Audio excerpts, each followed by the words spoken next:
Oremos. Padre amado, te damos gracias una vez más esta mañana por ese precioso regalo que nos has dejado, y es tu palabra que es viva, que no solo es viva, sino que al ser así es apta para guiarnos, para enseñarnos, para corregirnos, para hacer que nosotros recapacitemos sobre pues nuestro vivir, Señor, y la manera como nosotros como hijos tuyos te estamos representando también, teniendo en cuenta de que afuera de estas paredes hay un mundo que la verdad no entiende mucho de ti, escucha de ti, sabe tal vez de algunas ideas, tiene algunos prejuicios también, Señor, pero es necesario que nosotros seamos esas cartas que están vivas hoy en día caminando en medio de este mundo, esas parábolas que están caminando por este mundo, Señor, que sean esos testimonios efectivos de parte de ti. Así que te pedimos que por medio de ella, que nos las has dado a nosotros, tu palabra, Señor, entonces nos muestres hoy, Padre, de la manera como nosotros debemos de tomar en serio la tarea, la obra que tú nos has encomendado, de hacer discípulos de todas las naciones. Te lo pedimos en el santo y poderoso nombre de tu Hijo Jesús. Amén y amén. Bien, bueno, vamos entonces a retomar, como les decía, en Juan capítulo 4. No, hoy no tengo presentación, no se asusten. Tuve unas fallas técnicas y no lo logré. Pero pues no le quita el mensaje es la palabra y ahí vamos. ¿Listo? Entonces vamos a Juan capítulo 4 y vamos a retomar, vimos la semana pasada, Angie nos compartía la semana pasada, del momento en el cual Jesús tiene un encuentro muy lindo, muy hermoso, muy importante también con una mujer. Para los que no estaban aquí, es la mujer samaritana. Y entrando un poco en contexto de nuevo, el pueblo de Samaria era un pueblo, utilizando la misma palabra que él utilizó la semana pasada, un pueblo mestizo, ¿sí? Un pueblo de personas que no eran judías de pura cepa, ¿sí? No eran 100% judíos, sino que se habían mezclado con otros pueblos también, entonces por eso no tenían una buena relación con los judíos. Los judíos tenían como este pensamiento que eran como elitistas hasta cierto punto, hablando de los judíos, sobre todo los religiosos, los muy religiosos, muy legalistas, porque entendían de que cualquier otra y bueno, era también, pues claro, mandato del Señor, ¿no? Pero ellos eran los que más lo exigían, y por ende que la gente, podemos decirlo de esta manera también, dejara de amar a los demás. No habían entendido el mensaje profundo de parte de Dios, que por encima del legalismo de estar no mezclados con otros pueblos estaba el amar al prójimo, ¿cierto? El amar a los demás, porque en eso se resumen los mandamientos, los 10 mandamientos. Y bueno, Jesús vino, claro, y entonces Él está viviendo precisamente este principio. Jesús, por encima de ser ese legalista, se encuentra con esta mujer. No solo se encuentra con esta mujer, sino que vimos la semana pasada que Él, a propósito, se desvió o se fue no por el desvío que los judíos normalmente tomaban, bajando de la región de Galilea, atravesando Samaria para llegar a la región de Judea, sino que ellos iban así y así para llegar allá. En vez, Él se fue directo y pasó por Samaria, sabiendo de que esta mujer iba a estar en ese lugar, en ese día en particular, a esa hora en particular, para sacar agua y llevar a su hogar y encontrarse con ella. Y eso fue lo que vimos la semana pasada, increíble, porque entonces ella se da cuenta al final del recuento de que Él es efectivamente el Cristo, el Mesías, el Salvador del mundo, el que ellos anhelaban tanto. Y entonces retomemos allí precisamente, de nuevo, Juan capítulo 4, y vamos a retomar entonces en el versículo buenas A ver. Vamos a retomar un poquito antes para entrar en ese contexto. Leyendo un poquito de los versículos que Angie compartió la semana pasada, miremos desde el versículo 25, un momento, y entonces está ella hablando con Jesús y le dice: sé que viene el Mesías, al que llaman el Cristo. Respondió la mujer: cuando Él venga nos explicará todas las cosas. Y Jesús le hace esta declaración: ese soy yo, el que habla contigo. Le dijo Jesús. Versículo 27, en esto llegaron sus discípulos y se sorprendieron de verlo hablando con una mujer, aunque ninguno le preguntó: ¿qué pretendes? ¿De qué hablas con ella? De nuevo parte de ese contexto, el contexto judío, un hombre judío, un rabí, mucho menos hablando con una mujer a solas, y mucho menos con una mujer samaritana, impura en este sentido para los judíos. Y entonces la mujer dejó su cántaro, volvió al pueblo y le decía a la gente: vengan a ver a un hombre que me ha dicho todo lo que he hecho. Jesús le ha revelado a ella su corazón, lo que hay dentro de su corazón, lo que solo ella conocía de sí misma. Jesús se lo reveló a ella. Y solo Dios tiene ese conocimiento, y por eso llega a ella el entendimiento de que este hombre que tiene ahí enfrente pidiéndole agua, y que le ha dicho también que le va a dar agua, que nunca más le va a dar sed, es Jesús. ¿No será este el Cristo? Salieron del pueblo, retomando versículo 30, y fueron a ver a Jesús. Mientras tanto sus discípulos le insistían: Rabí, come algo. Y aquí viene nuestra escritura para el día de hoy. Entonces, comenzando con este versículo 30. Salieron entonces ellos y al encuentro, ¿no?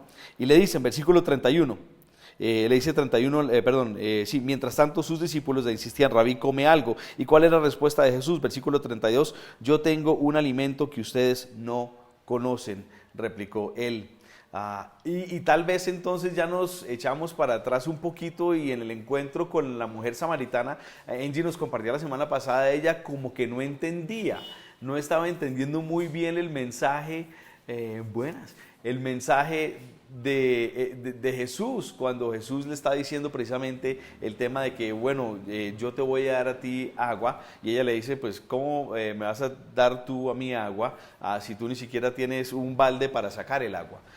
Después le dice que es una agua especial, que no es cualquier agua, que es un agua que no le va a dar ser más, y eso es inconcebible, ¿no? Pero ella, ¿qué está pasando? Ella está filtrando las palabras de Jesús de una manera humana, y es lo mismo que acabamos de ver de parte de sus discípulos. Entonces, vamos a ver en estos versículos que entra nuestra lectura el día de hoy. Él les dice: yo tengo un alimento que ustedes no conocen. Él ya le está diciendo a ellos: ustedes todavía no conocen y por ende no entienden, ¿sí? La samaritana no entendió porque ella estaba pensando en agua humanamente. Y fíjense entonces el versículo 33, dice Jesús, ellos le contestan a Jesús: le habrán traído, se hablan entre sí, ¿no? Le habrán traído algo de comer, comentaban entre sí los discípulos. Y de nuevo, puede que sea uno, puede que sea ellos, varios haciendo este comentario. No entendieron, ¿por qué? Porque también estaban pensando humanamente, en la parte de la comida humanamente, ¿ya? Y es importante esto, ¿por qué? Y es algo que yo quiero resaltar el día de hoy, uno de los principios grandes que vamos a ver el día de hoy, y es que para entender a Jesús hay que tener una disposición a escucharlo, ¿sí? Tenemos que tener una disposición de corazón, de mente, de oídos, todo para escucharlo a Él debidamente. No filtrar las cosas a través de nosotros, sino pensar como Cristo pensara, tener la mente de Cristo, no por medio de la carne, sino por medio de la revelación que viene también del Espíritu. Es el Espíritu el que, si nosotros tenemos buena disposición, le decimos como oramos antes de comenzar ese estudio: Espíritu Santo, ayúdanos a entender la palabra que tú mismo inspiraste. Y eso es lo que nosotros necesitamos en todo momento que estamos estudiando la palabra, escuchando la palabra, inclusive compartiendo con otra persona, pidiendo ese entendimiento, ese discernimiento, para que tú también seas usado por el Señor. No solo es lo que nosotros recibimos, sino también lo que nosotros podemos dar, que el Señor quiere dar a través de nosotros. Efesios, vayan conmigo, Efesios capítulo 1, aquí está resaltado este principio, esta necesidad de tener, podemos decirlo de esta manera, ojos espirituales, oídos espirituales, un corazón espiritual, entonces para entender a Jesús debidamente, su palabra, ¿cierto? Efesios capítulo 1, vamos a leer de los versículos 13 al 19 para que quede bien enmarcado en su contexto, pero el énfasis va a estar en el versículo 17 y el versículo 18. Entonces, Efesios, capítulo 1, voy a comenzar desde el 13, y dice así, dice, en Él, estamos hablando de Cristo, en Él también vosotros, habiendo oído la palabra de verdad, el evangelio de vuestra salvación, y habiendo creído en Él, fuisteis, ¿qué dice ahí? Sellados con el Espíritu de la promesa, es el Espíritu Santo, que es las arras, o sea, la promesa de nuestra herencia o la prueba de nuestra herencia, hasta la redención de la posesión adquirida para alabanza de su gloria. Por esta causa también yo, Pablo está hablando, ¿no? Habiendo oído de vuestra fe en el Señor Jesús y de vuestro amor para con todos los santos, no ceso de dar gracias por vosotros, haciendo memoria de vosotros en mis oraciones. Y aquí viene el propósito de la oración de Pablo, y es lo que quiero resaltar el día de hoy, para que el Dios de nuestro Señor Jesucristo, el Padre de gloria, os dé, ¿qué dice ahí? Espíritu de sabiduría. Y por favor, subrayen esto, espíritu de sabiduría y de revelación en el conocimiento de Él. ¿De quién? De Cristo. ¿Sí ven? Alumbrando los ojos de vuestro entendimiento, para que sepáis cuál es la esperanza a que Él os ha llamado y cuáles las riquezas de la gloria de su herencia en los santos y cuál la supereminente grandeza de su poder para con nosotros los que creemos según la operación del poder de su fuerza. Entonces, clave este versículo 17 y principio del versículo 18. Si tú quieres entender a Cristo, tú necesitas tener ojos espirituales. Cristo es Dios. Sí, vivió en nuestra carne para hacerse como nosotros, de tal manera rebajarse, pero sin pecar, para poder, así como dice la palabra, si por un hombre llegó el pecado, por un hombre el pecado también entonces sale de este mundo, y es por Cristo, por esa razón. Pero aparte de esto, Cristo es Dios y tiene un mensaje celestial. Nosotros lastimosamente no tenemos una mente celestial, tenemos que más bien permitir que nuestras mentes sean, como nos dice en Romanos capítulo 12 versículos 1 y 2, ¿cierto? Ser transformados en nuestro pensar, renovar nuestra mente, y es lo que nos muestra entonces Pablo aquí en este versículo, para que el Dios de nuestro Señor Jesucristo, el Padre de gloria, os dé espíritu de sabiduría y de revelación en el conocimiento de Él. ¿Ok? Entonces, estos hombres que aún están caminando con Cristo tienen dificultad. Imagínense ustedes, ellos van día a día, o sea, duermen al lado de Él, se levantan al lado de Él, desayunan con Él, almuerzan con Él, pescan con Él, participan de sus milagros y demás, y aún ellos tienen dificultades en entender, porque de nuevo tienen esa naturaleza humana. ¿Sí o no que eso nos da un poco de esperanza a nosotros? Porque cuántas veces nosotros seguimos caminando en medio de nuestra naturaleza pecaminosa, y nos preguntamos, pero ¿hasta cuándo? ¿Hasta cuándo? ¿Hasta cuándo? Y finalmente en este momento Jesús resalta entonces esta necesidad de pensar más allá. Y a nosotros tal vez el Señor nos está diciendo hoy, a cada uno en la situación en que estemos atravesando, o nos va a mostrar, bueno, tienes que pensar de una forma distinta. No puedes continuar pensando humanamente. Si continúas pensando humanamente, no vas a entender el propósito, no vas a entender la revelación, no vas a llegar al conocimiento que yo quiero para contigo, que yo tengo para contigo, nos dice Jesús. ¿Y cuál es entonces este entender que ellos necesitan? Vamos a ver. Y que nosotros necesitamos. Vamos a ver entonces el versículo 34, regresando a Juan capítulo 4. Dice, mi alimento, este es el alimento que ellos no conocían, ¿listo? Mi alimento es hacer la voluntad del que me envió y terminar su obra, les dijo Jesús. ¿Cuál es entonces el alimento de Jesús? O sea, para Jesús es más importante, escuchen, más importante hacer la voluntad de Dios que digerir pan, que digerir cualquier cosa que pudiera comer, alimentar ese cuerpo en el cual andaba él aquí. Era más importante el cumplir el propósito de Dios, el obedecer a Dios en todo. No hacer su voluntad, sino la voluntad de Dios Padre. Es lo que les está diciendo. Y fíjense, y terminar su obra. ¿Cuál es la obra que Dios comenzó por medio de Jesucristo? Primero, la obra de salvación. ¿Cierto que sí? Pero además de todo, y Cristo llegó en un punto muy específico de la historia, pero más allá, después de ese punto, que llegaron y escucharon los que estaban allí ese mensaje, entonces ¿cómo más iban a ser salvos el resto que venía después? Bueno, hay una extensión de Cristo y esa es la iglesia. Entonces el otro propósito de Cristo es el establecimiento de la iglesia. Para eso encomendó precisamente a estos discípulos y después los comisionó como apóstoles para que empezaran esa obra ellos también. Y escuchen, nosotros somos hoy en día aquellos que hemos retomado entonces ese propósito, ¿sí? A nosotros se nos ha entregado ¿cómo es que se dice cuando eso, el batón, la batuta, no sé, cuando dos atletas se entregan, ¿cómo le dice? El relevo, sí, ¿el cómo? ¿Cómo le dicen? ¿Testigo? Sí, que uno lo agarra de atrás y eso, el testigo, sí. Entonces nosotros somos los que hemos tomado ese testigo de parte de los apóstoles, siendo discípulos de Jesús.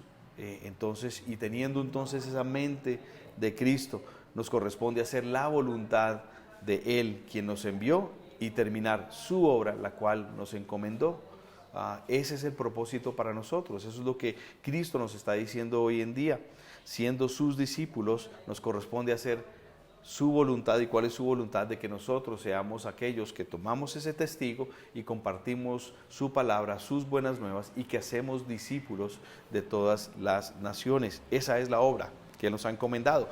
Por si acaso se nos olvida, esto apunta a dos cosas, tanto el cumplimiento del gran mandamiento en nuestras vidas, como también el cumplimiento de la gran comisión por medio de nuestras vidas, ¿sí? En Mateo capítulo 22, no tienen que ir allí, yo lo leo por tiempo, pero pues pueden tomar nota y leerlo después. Mateo 22, versículos 37 al 40.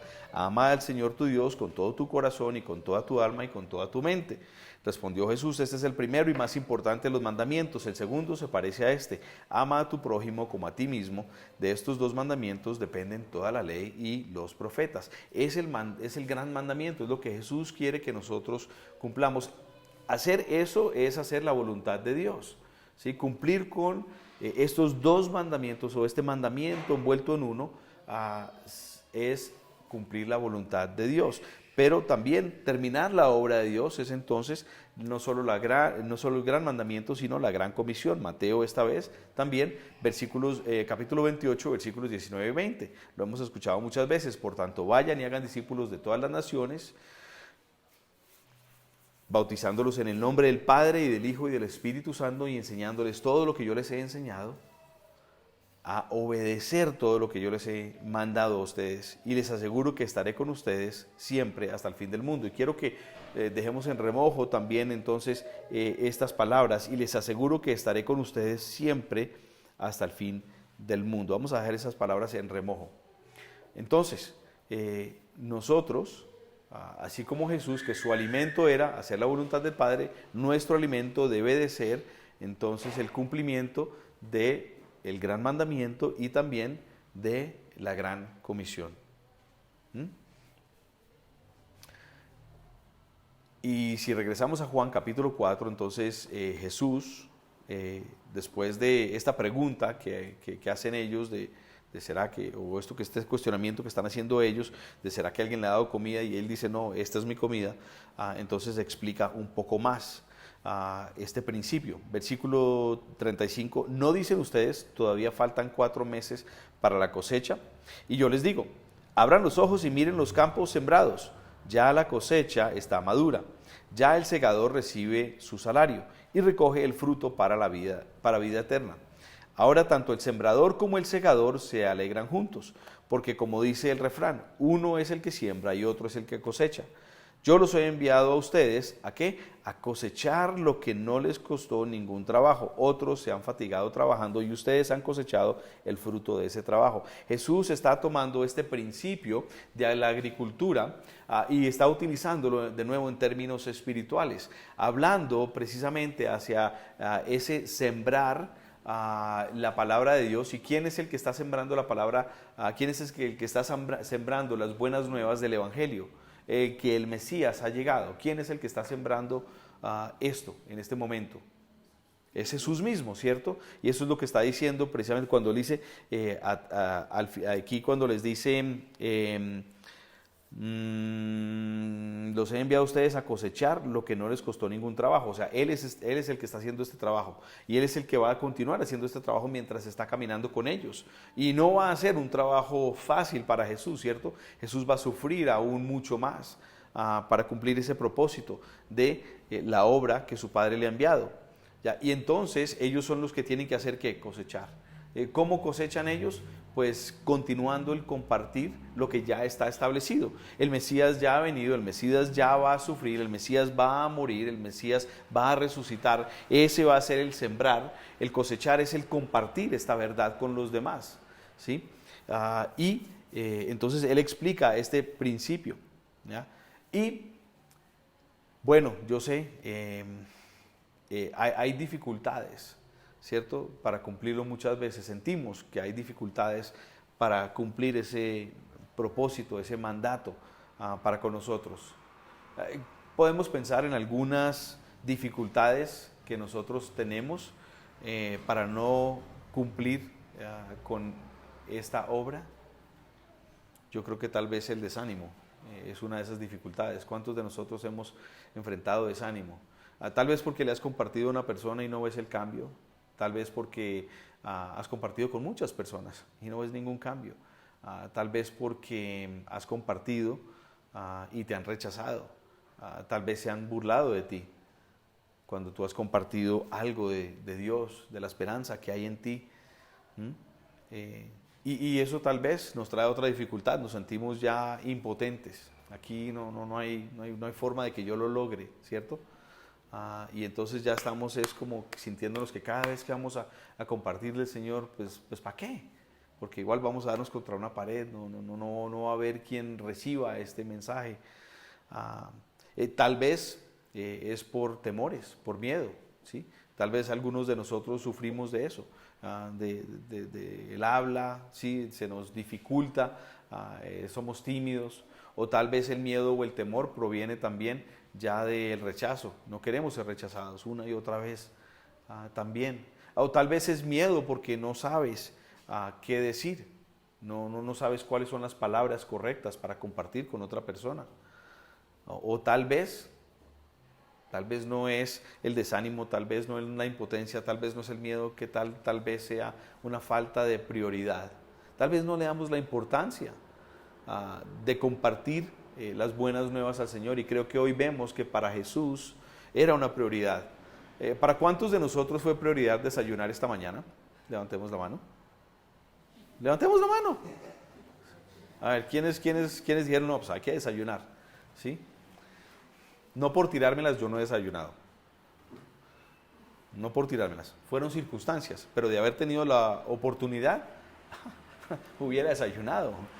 Es que me vine corriendo de Villa de Leyva esta mañana que estaba allá, porque pues ayer estábamos celebrando el matrimonio de nuestros hermanos Jorge y Cristina, ¿sí? Y pues me levanté temprano, pero con todo y eso, con niño, con esposa, con Natalia, con maletas, con lluvia, con de todo. No logramos llegar suficientemente temprano, a pesar de que la madrugada fue buena. Pero hubiera desayunado, ¿sí? Es una prioridad para muchos de nosotros desayunar. ¿Y qué nos dice Jesús? Por encima de ese alimento, mi prioridad es hacer la voluntad de mi Padre. Y la voluntad de mi Padre es esta. Entonces, entendemos la importancia para nosotros, la priorización que debemos de tener. Entonces, no dejemos que la prioridad no sea eso también, que esa no sea una de las dificultades que nosotros tenemos, así como tampoco sea pues la falta de capacitación o bueno, tantos otros obstáculos que tal vez tenemos nosotros para compartir las buenas nuevas de Cristo. Enmarcando todo esto en la historia de la cual venimos, que es del encuentro de Jesús con la mujer samaritana, pensemos entonces en esta mujer porque es precisamente lo que estamos viendo, es el contexto, es ese. ¿Ya? Ella va y comparte y dice, oigan, hay este hombre, me dijo todo lo que había dentro de mí, me conoce plenamente. ¿Será que este es el Cristo? ¿Será que este es el Mesías? Vengan, vengan, escúchenlo para que ustedes disciernan, para que ustedes mismos entiendan a ver si sí lo es o no lo es. No hubo desánimo en ella, no hubo, me revelaron mi pecado, no hubo vergüenza en ella. Ella fue a compartir. No hubo miedo o temor de que la fueran a señalar. Bueno, cuéntanos, ¿qué fue lo que te dijo? No hubo miedo de parte de ella en ese sentido tampoco. ¿Fue una prioridad para ella? Sí, claro, de una fue a compartir, de una fue a compartir. Y por eso, de nuevo resalto, es importante nosotros entendamos la prioridad que la Gran Comisión también tiene en nuestras vidas. Veamos el versículo 39 y 40, continuando nuestro recorrido en Juan, dice, muchos de los samaritanos que vivían en aquel pueblo creyeron en él, ¿por qué? Por el testimonio que daba la mujer, ¿sí ven? ¡Wow! Ella fue y compartió y simplemente ellos creyeron por lo que ella les estaba diciendo. Miren lo que dice ella, me dijo todo lo que he hecho. Así que cuando los samaritanos fueron a su encuentro, le insistieron en que se quedara con ellos. ¿A quién? A Jesús. Cuando ellos escucharon lo que ella decía, dijeron, nosotros necesitamos que tú también te quedes aquí. O sea, tú eres el Mesías, habla con nosotros, cuéntanos, enséñanos, muéstranos. Y Jesús efectivamente estuvo allí unos días adicionales, en medio de un pueblo donde efectivamente lo rechazaban, porque recordemos, no era solo el judío que rechazaba al samaritano, sino el samaritano que rechazaba al judío, ¿sí? Porque los tenían como prepotentes, ¿sí? Y ellos también se adueñaban, como habíamos hablado la semana pasada, de su herencia. Ellos tenían una herencia, el pozo de, ¿cierto? De Jacob, exacto. Entonces había esta guerra entre ellos, pero ella va y ella comparte. No hubo impedimento y ella comparte. Y ella comparte, ¿y qué pasa? Ellos creen. Sin haber visto a Jesús aún, creyeron su testimonio y después entonces lo invitan a que vaya, que esté con ellos y reciben de él. ¿Ya? El poder del testimonio de esta mujer fue increíble. ¿Y por qué fue increíble? Porque se trataba de ¿quién? El testimonio se trataba de ¿quién? De Jesús, de lo que este hombre, el Cristo, vino a contarle a ella, de los paradigmas que rompió en esa conversación tan breve, en ese encuentro tan sencillo, el haber ido allá a amar al no deseable samaritana, mujer que había estado con varios hombres y con el que estaba ahora, que no era su marido. Despreciada seguramente. Y Jesús va allá a amarla a ella. Nuestro testimonio también puede tener poder si se trata de Jesús, ¿sí? Es importante entonces de que cuando nosotros compartamos de lo que Jesús ha hecho en nuestras vidas. ¿Sí? No hablemos tanto oh, yo era esto y ahora yo soy esto y esto y esto y esto. En resumidas cuentas, pecado es pecado y lo que sea que de lo que veníamos nosotros era el pecado. Pero ¿qué fue lo que hizo Cristo en ti para transformarte? ¿De qué manera te tocó? ¿De qué manera te habló? ¿De qué manera te rescató? ¿De qué manera te animó? Y eso es lo importante. Cuando nosotros compartimos eso, nadie puede negar la existencia de un Dios. Ayer me pareció hermoso y divino porque estábamos en esta boda celebrándola y una y otra vez, cada vez que tomaban ese micrófono, Jorge y Cristina estaban dando testimonio del poder de Dios en sus vidas, lo que Dios había hecho en sus vidas, del cambio radical. Es más, había un señor que es socio de Jorge en uno de los restaurantes y dice, lo que yo veo hoy en Jorge es un milagro, y este es un no creyente. Es un no creyente que está diciendo, lo que veo yo hoy en Jorge es un milagro. O sea, la transformación de Jorge ha sido increíble. Y esto es lo que el Señor nos muestra. Nosotros debemos de hacer precisamente, ya resaltar en nuestras vidas lo que Él ha hecho para que otros se den cuenta. Y este hombre seguramente está un paso más cerca de crecer, de conocer a Cristo precisamente por ese testimonio. Nuestro testimonio también tiene poder si se trata de Jesús. Versículo 41, y dice, y muchos más llegaron a creer por lo que Él mismo decía. Ahora, entonces, unos llegaron al conocimiento de Cristo, a creer en Cristo por el testimonio de ella. Y aquí se nos dice que muchos más llegan por lo que Él mismo decía. Ya no creemos solo por lo que tú dijiste, le decían a la mujer, ahora lo hemos oído oído nosotros mismos y sabemos que verdaderamente este es el Salvador del mundo. Quedaron más que convencidos, ¿sí? Nuestro testimonio, fíjense entonces qué es lo que ha pasado con esta mujer. El testimonio de esta mujer ha abierto la puerta, ¿sí? Pero en realidad las buenas nuevas entonces las entendieron ya aún más y muchos más cuando Cristo mismo les compartió. Entonces, ¿de qué manera, qué práctica nos puede hablar eso a nosotros? Si tu vida es coherente con ese gran mandamiento, o lo más cerca de ese gran mandamiento, sabemos que no somos perfectos todavía y que solo seremos perfectos el día de Jesucristo, pero que nos acercamos a eso cada vez más, porque permitimos que su palabra nos lave y nos lave y nos lave, pues es precisamente, dice aquí, que le creyeron ¿a quién? A Él. Ahora, ¿cómo le van a creer hoy en día las personas a Cristo? Por su palabra. Pues que la palabra es su palabra. Entonces, yo les comparto de una forma muy sencilla. Jorge, no es que quiera continuar trayendo esto a colación, yo no le he compartido mucho a él. Todo lo que yo he hecho con él es mostrarle la palabra, ¿sí? Y dejar que él mismo empiece ahí a digerir y a entender qué es lo que esto significa en su vida. Y es lo mismo que todos nosotros hemos experimentado, ¿sí o no?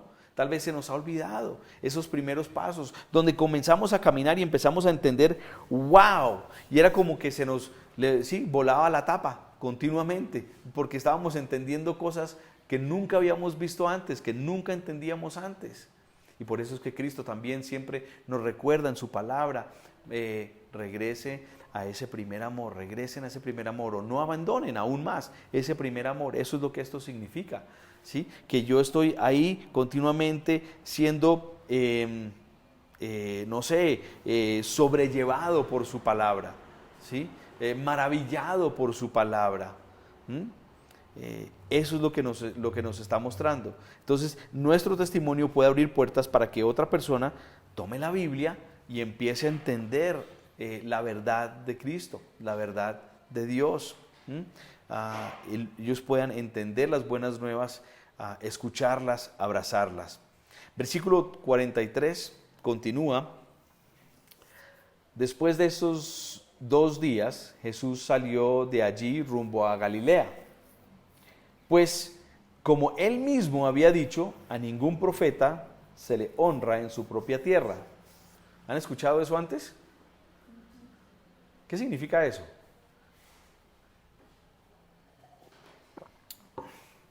Mucha gente tiene la opinión de que esto significa que en la familia de uno no le van a entender, no le van a creer, que en el entorno en el cual uno se maneja, en su ciudad natal o su país natal, pues nadie le va a escuchar a uno las buenas nuevas del Evangelio, no le van a creer a uno, no le van a prestar atención a uno. ¿Es correcto lo que estoy diciendo? ¿Eso es lo que mucha gente piensa? Miremos esta misma escritura, pero voy a leerla de la traducción al lenguaje actual. Y dice así, dice, algunos no trataban bien a Jesús cuando Él les hablaba. Por eso Jesús dijo una vez, a ningún profeta lo reciben bien en su propio pueblo. Después de estar 2 días en aquel pueblo de Samaria, Jesús y sus discípulos salieron. Si ven un poquito más profundizando, tomando las palabras originales del griego en que está escrito, estas palabras interpretadas en un lenguaje más digerible para nosotros hoy en día, dice, a ningún profeta lo reciben bien en su propio pueblo, ¿sí? No significa que lo están rechazando necesariamente o que va a ser inefectivo de alguna manera o en toda manera, sino que simplemente no es bien recibido. O sea, la gente no tenía buena disposición, ¿sí? No hay buena disposición. Y eso sí es verdad, no hay buena disposición. Yo sé, yo lo he experimentado también. ¿Por qué? Porque yo tengo varios hermanos y varias hermanas, y yo he compartido con absolutamente cada uno de ellos mi fe. Y algunos de ellos no lo han recibido bien, ¿sí? No han tenido buena disposición. Tal vez porque cuando yo era pequeño, siendo el mayor, yo me aprovechaba de ellos. ¿Alguno más es el mayor acá? ¿O soy yo el malo? ¿Sí? Tal vez no les prestaba la atención que ellos tal vez necesitaban de chiquitos, ¿sí? Tengo una diferencia grandísima. Yo siendo el mayor, la menor tiene 18 años menos. ¿Sí? Y los otros también son pequeños, ¿sí? Solo tengo una que es como de mi par, el resto son todos pequeños. Y bueno, tal vez no les, sí, yo andaba en mis propios cuentos, ¿sí? Pues, no, qué estorbo, ¿sí? Muy cansones, ¿sí? Hubo un tiempo, una temporada en donde 2 de ellos compartían cuarto conmigo, ellos en un camarote y yo en mi cama, y claro, chinos chiquitos. Y yo todo ordenadito, todo cuadriculado, todo y cada vez que yo llegaba a ese cuarto, vuelto patas arriba. Y claro, seguramente yo he escogido olvidar las palabras que tal vez compartía con ellos porque no me acuerdo, pero seguramente no eran buenas, ¿sí? Y bueno, todo esto para decir, claro, hoy en día ellos teniendo la trayectoria del conocerme como hermano, como el hermano mayor, que tal vez no fue tan lindo, tan querido, tan amable, tan de todo cordial con ellos, pues entonces no tienen esa disposición para escucharme cuando yo hablo con una autoridad distinta, ¿sí? Y es lo mismo que pasa entonces. Este versículo lastimosamente ha sido mal interpretado, familia, pero muy mal interpretado. Sí hay profeta en su nación, o sea, sí existen, ¿sí? De nuevo, yo puedo levantar mi mano y decir, he aquí un ejemplo, ¿sí? Es más, el Señor me regresó a mi tierra natal para que yo viniera aquí a compartir. Ahora, puede que algunos de ustedes están aquí simplemente haciendo el ejercicio, sentándose allí, formalitos, ya listos, y cumplimos con llegar a la iglesia. O tal vez hay algunos, si no todos, que están escuchando las palabras que yo estoy diciendo y entendiendo, oh sí, porque las palabras que ha compartido Alex ha sido de la palabra y yo estoy entendiendo, ¿sí? ¿Sí ven? Entonces, ha sido lastimosamente muy mal interpretado y ha sido buscado precisamente como excusa para decir, no, es que, no, ¿para qué compartir? Porque pues no hay profeta en su propia tierra. No nos malinterpretemos nosotros, si tal vez nosotros veníamos de ese entendimiento, hoy es el día de coger y botar ese pensamiento a la basura. Y desde hoy en día, adueñarte de lo que el Señor te está diciendo el día de hoy a ti. Porque regresando a lo que habíamos dejado en remojo de la Gran Comisión, recordamos al final de las palabras en Mateo capítulo 28, versículos 19 y 20, esas últimas palabras de Jesús son estas: y les aseguro que estaré con ustedes siempre hasta el fin del mundo. Pero caigamos en cuenta del marco en el cual está diciendo Jesús esto, en el marco de la Gran Comisión. Jesús nos va a acompañar a cada uno de nosotros en cada momento que nosotros estamos compartiendo su evangelio, sus buenas nuevas, la redención del mundo, la salvación de cada alma del pecado. Si tú compartes eso, Jesús promete estar contigo. ¿Y por qué dice hasta aquí, hasta el fin del mundo? ¿Cuál es el fin del mundo al cual Jesucristo se está refiriendo? Se está refiriendo a su segunda venida, precisamente, ¿sí? A cuando Él va a regresar de nuevo. Entonces, mientras que nosotros como iglesia estamos compartiendo, porque es nuestra comisión, entonces Él nos va a acompañar, Él va a respaldarnos. Y si Él nos va a respaldar, entonces ¿no sería eso incongruente con el hecho de que nadie es profeta en su propia tierra? Claro que sí es incongruente, por eso tenemos que tener claro el contexto, ¿sí? A Jesús lo estaban rechazando, ¿por qué? ¿Por qué estaban rechazando a Jesús? Hagámonos entonces nosotros la pregunta. A Jesús lo estaban rechazando por lo mismo que cualquier persona, inclusive nosotros mismos lo rechazamos y rechazamos a otros antes, porque nos gusta nuestro pecado. A ellos también les gusta su pecado. El que está en pecado le gusta su pecado y quiere mantenerse en su pecado, no quiere ser confrontado. Entonces, claro, va a rechazar. Pero claro, también conocieron a Jesús desde pequeño muchos de ellos, tal vez los judíos, hablando de los judíos, y también lo rechazaron. Su hermano fue de los más tardíos en entender que era el Mesías, hablando de Santiago. Mucho más los samaritanos, que ya tenían unos prejuicios para con los judíos como tal. Pero de ninguna manera, este versículo pierde poder de la promesa de Jesús de siempre estar con nosotros para cumplir la gran comisión. De ninguna manera. La Biblia no se contradice.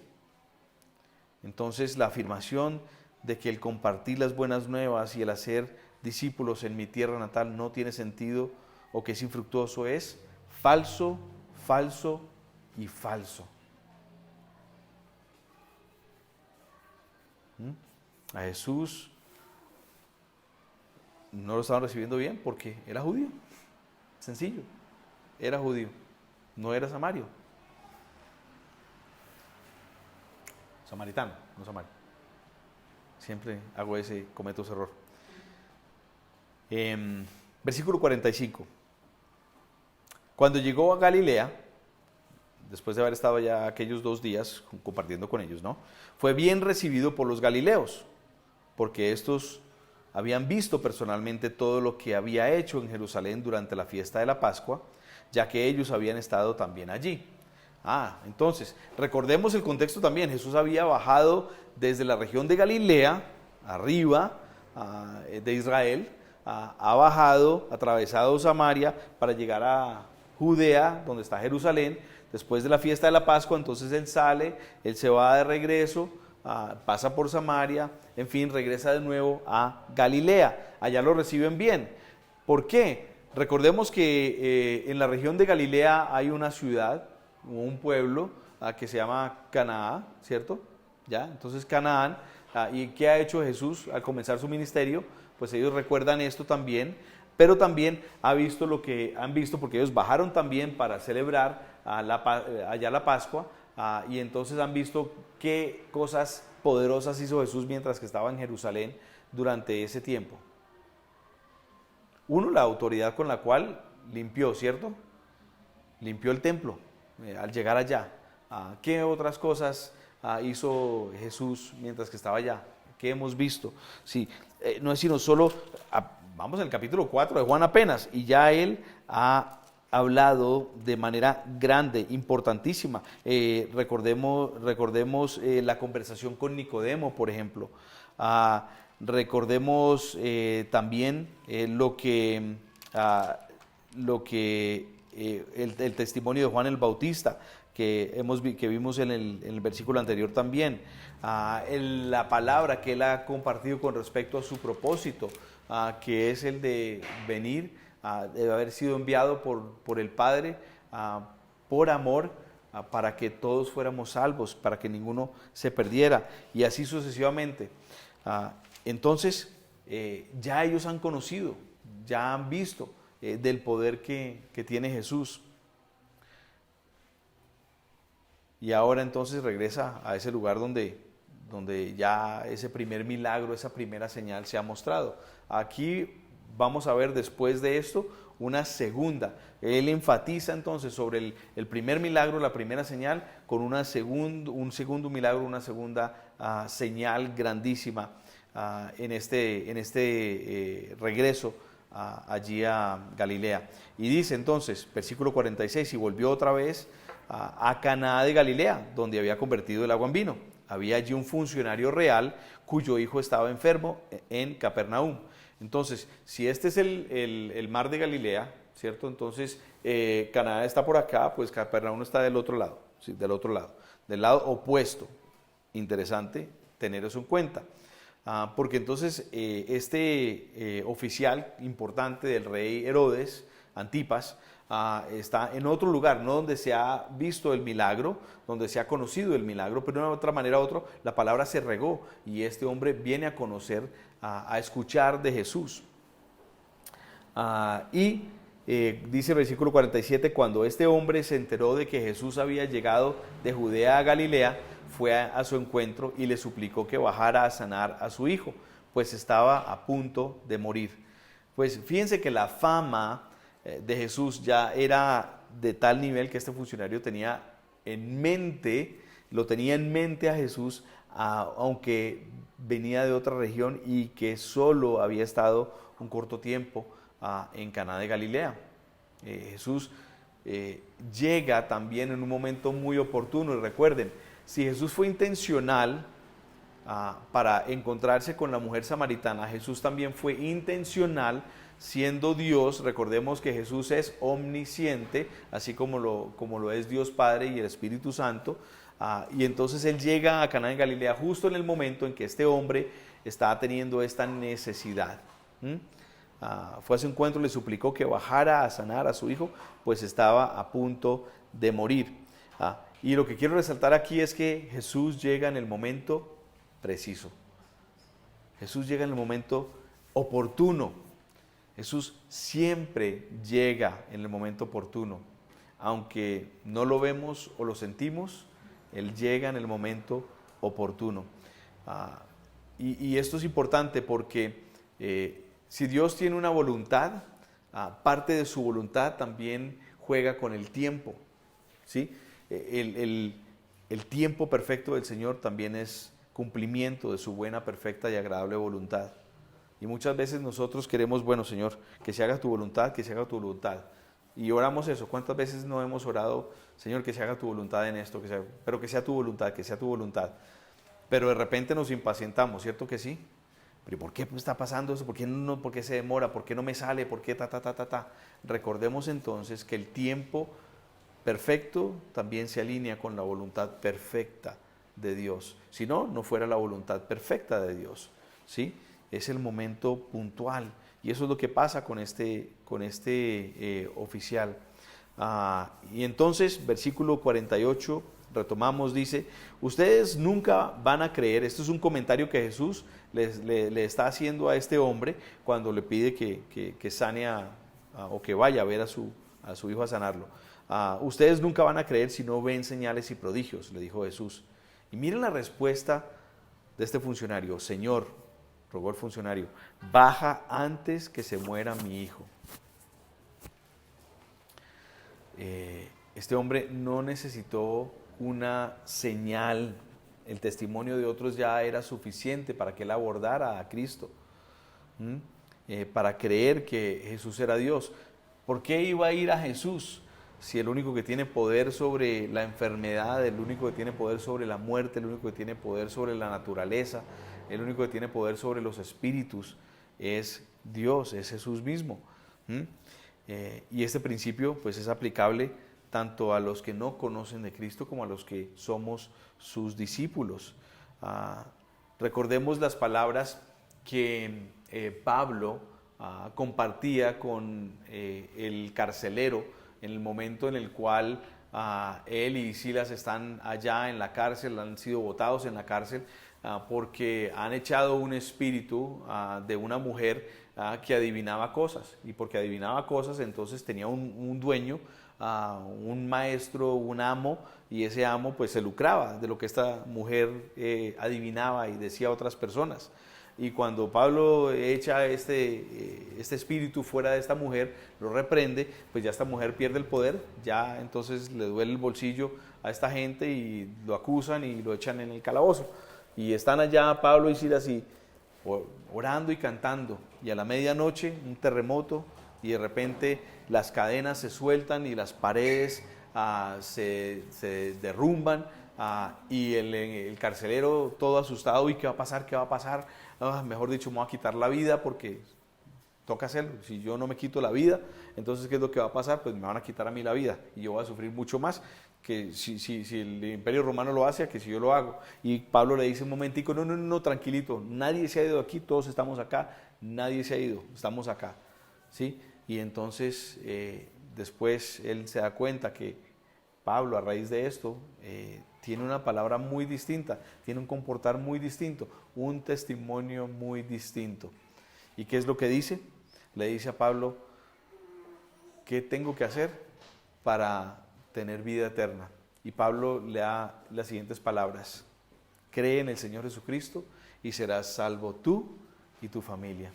¿Y qué es lo que efectivamente pasa? Él es salvo, él cree en lo que Pablo le comparte, y es salvo él y toda su familia también. Y eso es algo que el no creyente, eso es lo que necesita. Cuando ustedes compartan entonces con el no creyente, simplemente la idea es creer,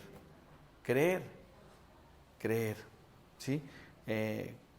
Pero también es importante para nosotros, porque en medio de que alguien nos esté discipulando, en medio de que nosotros estemos en nuestra lectura diaria y estemos escuchando del Señor, en medio de que un mentor te esté compartiendo algo, en medio de que tú estés escuchando una prédica y que tú escuchas unas palabras que te llegan y que te confrontan, tenemos que ser también aquellos que creemos en ese momento, que el Señor nos está hablando y quiere transformar algo, quiere cambiar algo, quiere renovar algo, quiere restaurar algo, quiere avivar algo en algunos de nosotros. Y no podemos entonces hacernos los del caso omiso. Tenemos que también dar ese paso de fe, aunque suene harto, aunque sea aburrido, aunque duela, aunque significa tremendo sacrificio, aunque tengamos que abandonar mucho para tal vez dar un paso corto. Si eso es lo que el Señor te está diciendo, entonces eso es lo que tenemos que hacer, ¿sí? Cree. ¿Y qué vemos entonces? ¿Qué pasa? Versículo 50. Jesús le dice a este funcionario, vuelve a casa que tu hijo vive, le dijo Jesús. El hombre creyó lo que Jesús le dijo y se fue. Pero ¿cómo va a ser? No pidió explicaciones. Él de ninguna manera se puso a cuestionar ahí a Jesús, pero ¿cómo sabes tú? No, él creyó. Si ven, ahí está la evidencia de que el funcionario creyó. Versículo 50, continúa entonces, cuando se dirigía a su casa, sus siervos, versículo 51, salieron a su encuentro y le dieron la noticia de que su hijo estaba vivo. Cuando les preguntó a qué hora había comenzado su hijo a sentirse mejor, le contestaron, ayer a la 1 p.m, se le quitó la fiebre. Entonces el padre se dio cuenta de que precisamente a esa hora Jesús le había dicho, tu hijo vive. Así que creyó él con toda su familia. Esta fue la segunda señal que hizo Jesús después de que volvió a Judea de Galilea. De nuevo, evidencia de que el creer, dar ese paso de fe, es el camino al cambio, es el camino a la transformación, es el paso positivo, transformador que nosotros necesitamos experimentar. Recordemos Romanos capítulo 10, versículo 17. Así que la fe viene como resultado del oír, y el oír, ¿qué? El mensaje que se oye es la palabra de Cristo. Amén, amén.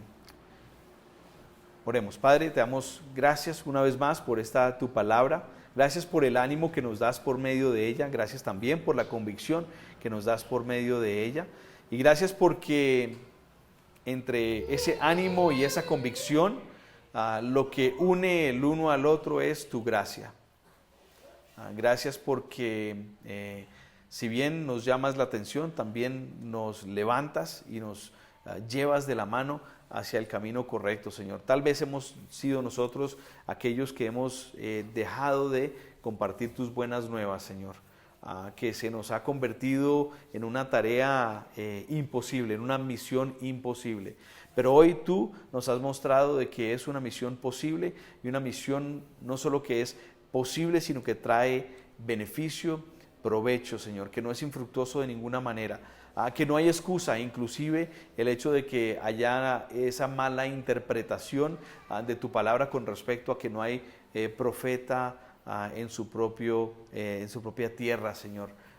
Sí, no seremos bien recibidos, pero tú no nos has llamado a nosotros a que tengamos un buen sentimiento, un buen feeling en el momento de compartir tus buenas nuevas o tu palabra, que experimentemos gozo en ese momento, que no, simplemente el trabajo es abrir nuestra boca, Señor, abrir nuestra boca. Te pedimos, Padre, entonces, que nos ayudes a adueñarnos de tomar como nuestro, Señor, esta promesa de que tú verdaderamente estás con nosotros mientras que compartimos tus buenas nuevas. Ese es el ejemplo que vemos de parte de la samaritana, Señor, y es el ejemplo que vemos también aún de este funcionario, quien creyó por el testimonio de otro con respecto a lo que tú ya habías hecho allí en las bodas de Caná. Señor, perdónanos porque nosotros hemos puesto excusas, muchísimas excusas. Tal vez hoy hemos enumerado algunas, tal vez algunas me corresponden a mí, tal vez algunas no, pero sea como sea, yo he puesto excusas para no compartir tus buenas nuevas, Señor. Te pido, Padre, que entonces a cada uno de nosotros nos ayudes a desechar todo aquello y a priorizar esta gran comisión la cual tú nos has enviado, Señor. Y de esa manera también nosotros, así como Jesucristo ha recibido o está más bien digeriendo de ese mejor alimento, que es el de compartir, que es el de completar tu obra, asimismo nosotros, y también el de hacer tu voluntad como Él también la hizo, Señor. Gracias te damos, Señor, te bendecimos y oramos esto en el santo y poderoso nombre de tu Hijo Jesucristo. Amén. Amén.